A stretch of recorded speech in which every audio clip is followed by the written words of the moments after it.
어젯밤부터 몰아친 기록적인 폭설이 뉴욕, 뉴저지를 강타해 교통과 항공이 마비되고 동북부 전역 약 60만 가구가 정전 피해를 겪고 있습니다. 캘리포니아, 로드아일랜드, 텍사스 등에서 한인들의 사망 소식이 잇따라 한인 사회가 안타까움을 감추지 못하고 있습니다. 대법원이 지난 금요일 트럼프 대통령의 관세 정책에 제동을 걸었지만 행정부는 새로운 법적 수단을 꺼내들며 내일 자정부터 전 세계 수입품에 15% 관세를 부과하기로 했습니다. 오는 24일 도널드 트럼프 대통령이 집권 2기 첫 국정연설을 진행합니다. 관세 판결, 국토안보부 셧다운, 이민정책 논란 등이 겹치며 전 세계 주목이 다시 한번 쏠리고 있습니다.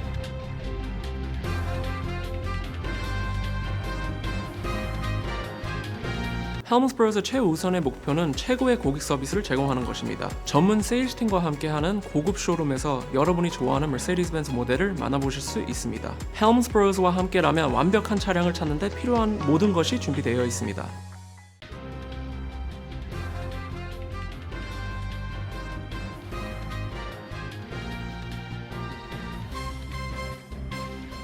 안녕하십니까? KBTV 뉴스9 이차원입니다. 어젯밤부터 몰아친 기록적인 폭설이 뉴욕, 뉴저지를 강타했습니다.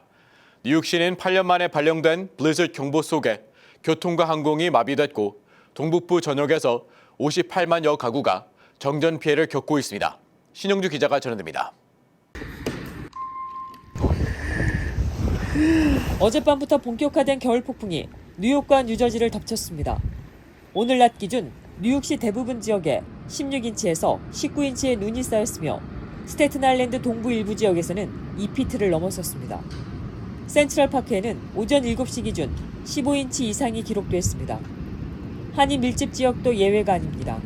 오늘 낮 기준 퀸즈 플러싱 인근 리들렉에 11인치, 엘르머스트와 아스토리아 일대에는 15인치가 넘는 눈이 쌓였습니다. 뉴저지 버겐 카운티도 마찬가지입니다. 오늘 낮 기준 리츠필드에 23.2인치, 레오니아에 22인치, 팰리세이즈 파크와 포트리 일대도 비슷한 상황인 것으로 전해졌습니다. 몬탁 포인트에서는 시속 84마일의 강풍이 관측됐으며 뉴욕시에도 시속 60마일의 강풍이 몰아쳤습니다. 사실상 허리케인 수준의 바람입니다. 뉴욕시에 눈폭풍 경보가 발령된 것은 8년 만에 처음이며 뉴저지 전역에 눈폭풍 경보가 내려진 것은 30년 만에 처음입니다. 뉴저지를 포함한 동북부 7개 주지사가 비상사태를 선포했습니다. 뉴욕시 조란맘다니 시장은 어젯밤 9시부터 비필수 차량 통행 금지령을 내렸으며 오늘 낮 12시에 해제됐습니다. 시장은 오늘 오후 기자회견에서 도로가 여전히 위험하다며 가능하다면 실내에 머물러 달라고 당부했고 현재까지 눈폭풍으로 인한 사망자는 없다고 밝혔습니다. 뉴저지 역시 낮 12시 통행 금지를 해제했지만 호보켄은 오후 4시까지 통행 금지가 됐습니다. 뉴저지 트랜짓은 기차, 버스, 경전철 운행을 전면 중단한 상태로 재개 시점은 미정이며 뉴욕시 공립학교는 오늘 하루 전면 휴교했습니다. 뉴욕 세계 공항에서만 2,500편 이상이 결항됐으며 JFK 1,087편, 라가디아 1,025편, 뉴요크 861편이 취소됐습니다. 오전 기준 동북부 전역에서 58만 5천여 가구가 정전됐으며 매사추세츠에서 23만 8천여 가구, 뉴저지에서 13만 5천여 가구가 전기 공급이 끊긴 것으로 집계됐습니다. 눈은 오늘 저녁 8시까지 계속 내릴 것으로 예보됐으며 자정까지 위험기상특보가 유지됩니다. 밤사이 기온이 빙점 이하로 떨어지면서 제설되지 않은 도로와 인도가 다시 얼어붙을 가능성이 높습니다. 이동 시 각별한 주의가 요구됩니다. KBTV 뉴스 신영주입니다. 미 전역에서 한인들의 비보가 잇따르고 있습니다. 캘리포니아 렉타호 스키장에서 한인 청년이 숨진 채 발견됐고 동부 명문대 기숙사에서는 한인 여대생이 세상을 떠났습니다. 텍사스에서는 50대 한인 남성이 무차별 총격의 희생자가 됐습니다. 신영주 기자가 전해드립니다. 캘리포니아 북부 레이크타호 인근 노스스타 스키 리조트. 지난 18일 밤 11시쯤 이곳 직원으로 일하던 21세 한인 청년 콜린 강 씨가 돌아오지 않는다는 신고가 접수됐습니다. 강 씨는 화요일 낮 12시쯤 근무 외 시간에 혼자 슬로프로 나갔다가 끝내 돌아오지 못했습니다. 신고가 접수됐을 때 강 씨의 차량만 주차장에 남아 있었고 휴대전화는 이미 꺼진 상태였습니다. 당국은 인명구조대와 함께 스키어 15명, 설상차, 스노모빌 2대를 투입해 밤새 수색을 벌였고 이튿날 오전 9시쯤 어드밴스 코스인 슈가파인 글레이드 트레일에서 강 씨의 시신을 발견했습니다. 정확한 사망 원인은 아직 조사 중입니다.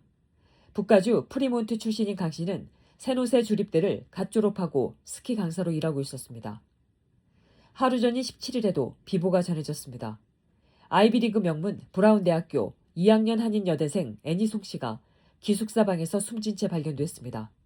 경찰은 외상이나 범죄 흔적은 없다고 밝혔지만 정확한 사망 원인은 아직 조사 중입니다. 워싱턴주 시애틀 출신인 송 씨는 공중보건과 국제공공정책을 복수 전공하면서 한인 학생회, 여성 난민 지원단체 등 교내외에서 활발하게 활동해온 학생이었습니다. 올여름 워싱턴 DC 인턴십도 앞두고 있었습니다. 친구들은 추모 모금 페이지를 열고 만나는 모든 사람의 삶을 환하게 밝혀준 사람이었다며 그를 기억하고 있습니다. 이런 가운데 18일 새벽 텍사스에서도 총성이 울렸습니다. 새벽 1시 24분 샌안토니오의 한 라운지 앞. 업소 안에서 다툼을 벌이다 쫓겨난 남성이 일행과 함께 차량을 타고 돌아와 야외에 모여있던 사람들을 향해 총기를 난사했습니다. 목격자들은 20발가량의 총성이 연이어 울렸다고 진술했습니다. 이 총격으로 50세 한인 이경 씨와 27세 데릭다손 브라운 씨가 현장에서 숨졌습니다. 달아났던 용의자 2명은 이틀 뒤 붙잡혔으며 사형까지 가능한 중범죄 살인 혐의가 적용됐습니다. 스키장과 기숙사, 총격 현장까지 며칠 사이 미 곳곳에서 울린 이딴 비보에 떠난 이들을 향한 안타까움이 이어지고 있습니다. KBTV 뉴스 신영주입니다. 대법원이 지난 금요일 트럼프 대통령의 관세 정책에 제동을 걸었지만 트럼프 행정부는 주말 사이 새로운 법적 수단을 꺼내들며 내일 자정부터 전 세계 수입품에 15% 관세를 부과하기로 했습니다. 대법원의 판결에도 무역 전쟁은 새로운 국면으로 접어들었습니다. 신영주 기자가 전해드립니다. 내일인 6월 24일 자정 직후 미국이 전 세계에서 들어오는 수입품에 15%의 관세를 일괄 부과합니다. 지난 금요일 연방 대법원은 6대3으로 트럼프 대통령이 국가 비상 권한을 내세워 부과해온 상호 관세가 위법이라고 판결했습니다. 로버츠 대법원장이 다수 의견을 이끌었고 보수 진보를 막론하고 6명이 위법 의견을 냈습니다. 그러나 트럼프 대통령은 판결 직후 다른 법조항을 꺼내들었습니다. 무역법 122조로 무역 적자가 심각할 때 의회 승인 없이 최대 150일간 최고 15%까지 관세를 부과할 수 있는 권한입니다. 처음엔 10%로 서명했다 하루 만에 15%로 올렸고 기존 국제비상경제권한법, 즉 이파 관세가 자정에 중단되는 것과 동시에 새 관세가 0시 1분부터 시작됩니다. 다만 캐나다, 멕시코와의 자유무역 협정인 USMCA 적용 품목은 이번 관세에서 제외됩니다.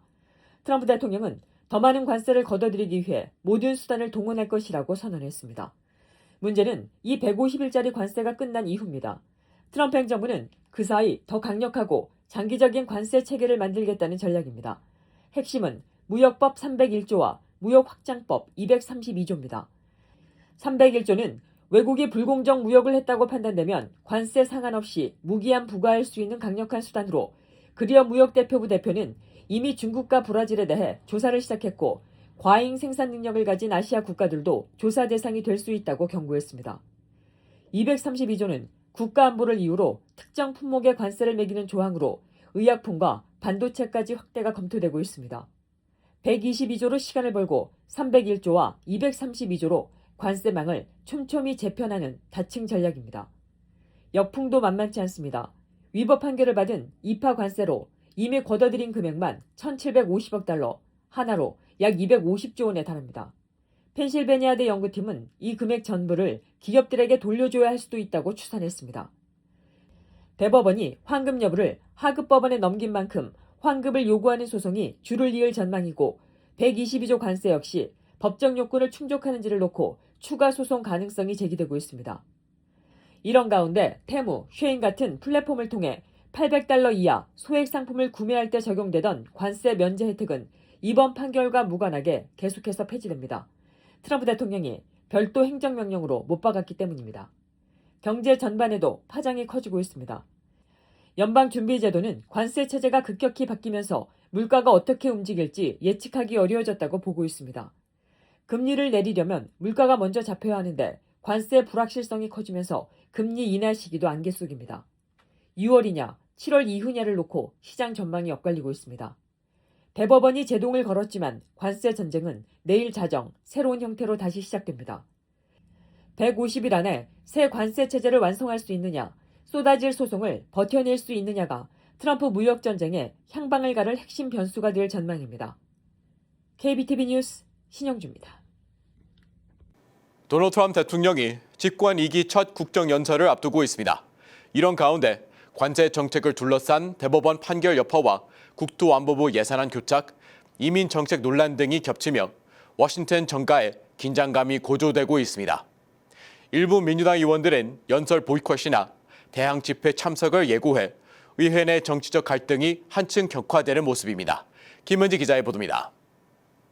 도널드 트럼프 대통령이 24일 화요일 오후 9시 연방 상하원 합동회의에서 집권 2기 첫 국정연설을 진행합니다. 국정연설은 대통령이 국가 경제와 예산 상황을 설명하고 한 해 동안의 주요 입법 과제와 대내외 정책 방향을 제시하는 헌법상 주요 행사입니다. 이번 연설은 정치적 부담이 적지 않은 상황에서 이뤄집니다. 최근 대법원이 국제비상경제권한법에 근거한 상호관세 부과가 위법이라고 판단한 이후 트럼프 대통령은 무역법 122조에 근거한 최대 15%의 글로벌 관세 부과 입장을 밝힌 상태입니다. 전 세계에 걸쳐 장기간의 대규모 법적 공방이 예상되는 가운데 트럼프 대통령은 이번 대법원의 터무니없는 결정으로 장난을 치려 한다면 더 높은 관세와 더 나쁜 것을 마주하게 될 것이라고 말했습니다. 즉, 관세율을 낮추는 대신 대규모 대미 투자나 미국산 제품 구매를 약속한 국가가 이번 판결을 이유로 번복하려 할 경우 징벌적 또는 보복성 관세를 더 부과하겠다고 경고한 것입니다. 한편 관세 정책에 대한 여론은 우호적이지 않은 상황입니다. 입소스 여론조사를 보면 트럼프의 관세 정책 지지율은 34%, 트럼프 대통령의 국정 지지도는 39%로 집계돼 2기 행정부 출범 이후 가장 낮은 수준을 나타냈습니다. 트럼프 2기 행정부의 최대 정책 중 하나인 이민 단속 역시 주요 쟁점입니다. 이민 단속 과정 중 발생한 충격으로 미국 시민 피해 사례가 잇따르면서 비판 여론이 거세지고 있지만 핵심 지지층인 마가 진영에서는 국경 통제 강화와 불법 이민 단속을 지지하는 목소리가 여전히 강한 상황입니다. 이런 가운데 오늘 트럼프 대통령은 불법 체류자의 살인범죄로 인한 미국인 피해자 가족들을 위해 2월 22일을 천사 가족의 날로 지정하는 포고문에 서명했습니다. 그는 백악관으로 초청한 피해자 가족들이 정부가 수십 년간 배신하고 언론이 완전히 외면한 이들이라며 전임 조 바이든 행정부와 언론을 비난했고 미국은 지금 100% 폐쇄된 국경을 갖게 됐다고 밝혔습니다.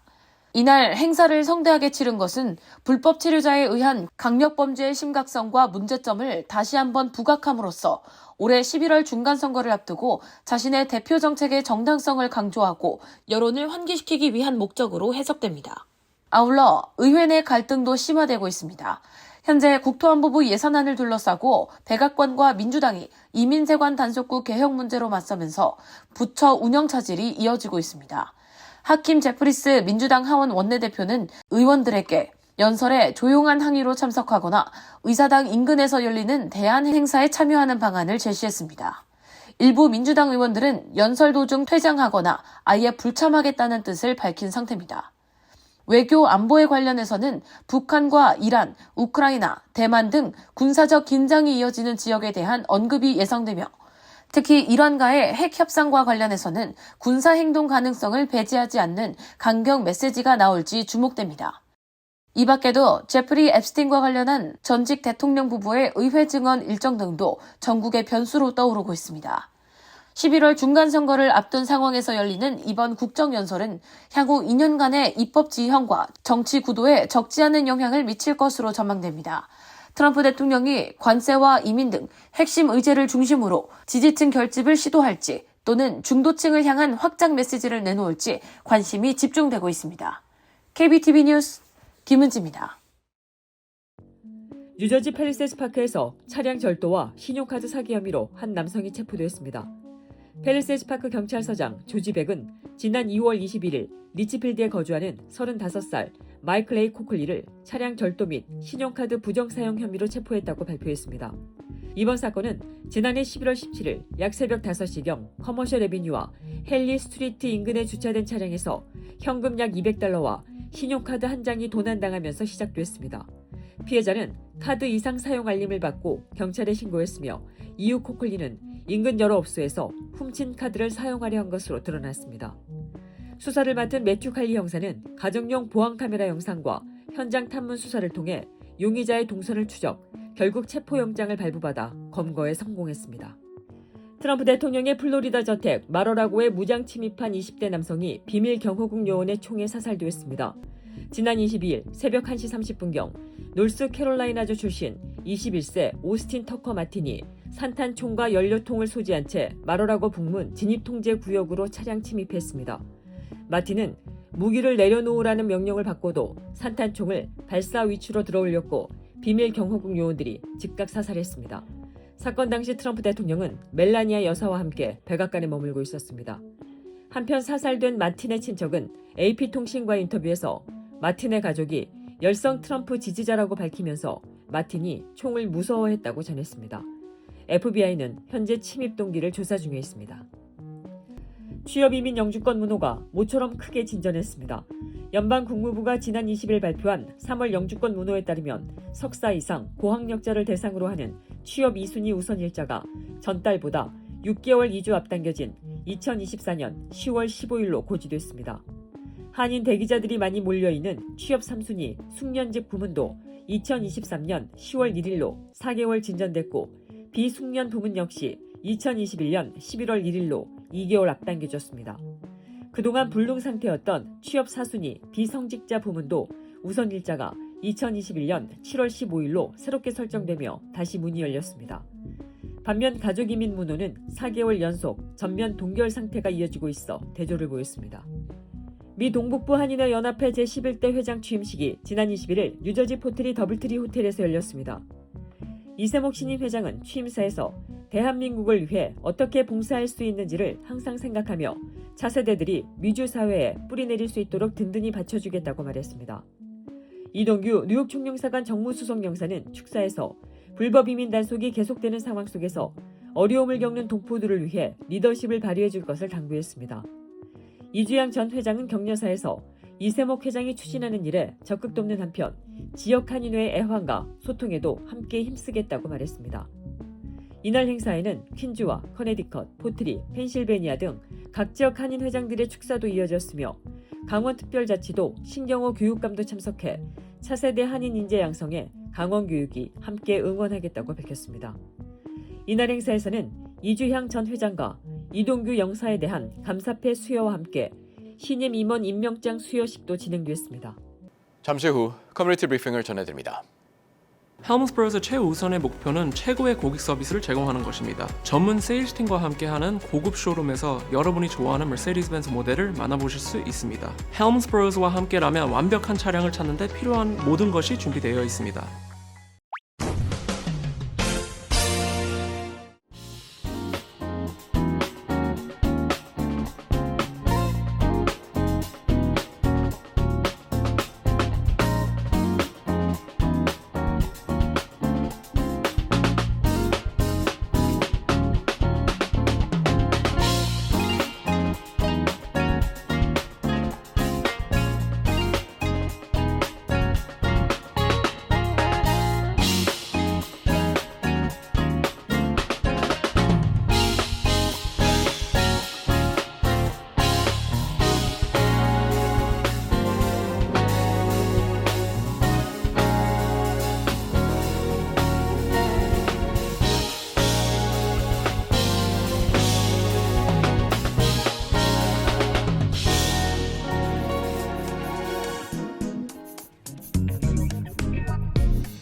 이어서 환율과 증시 전해드립니다.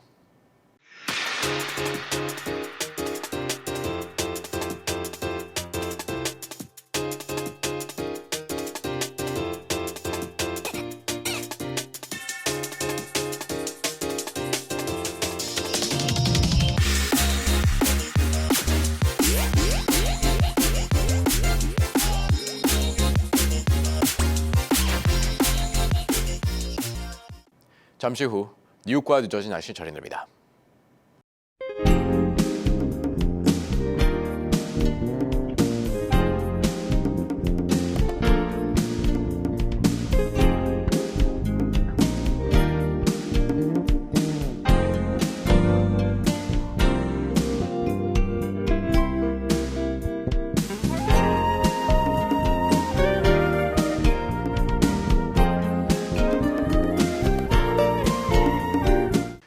KBTV 뉴스9 마칩니다. 오늘도 시청해주셔서 감사합니다. 편안한 밤 보내시기 바랍니다.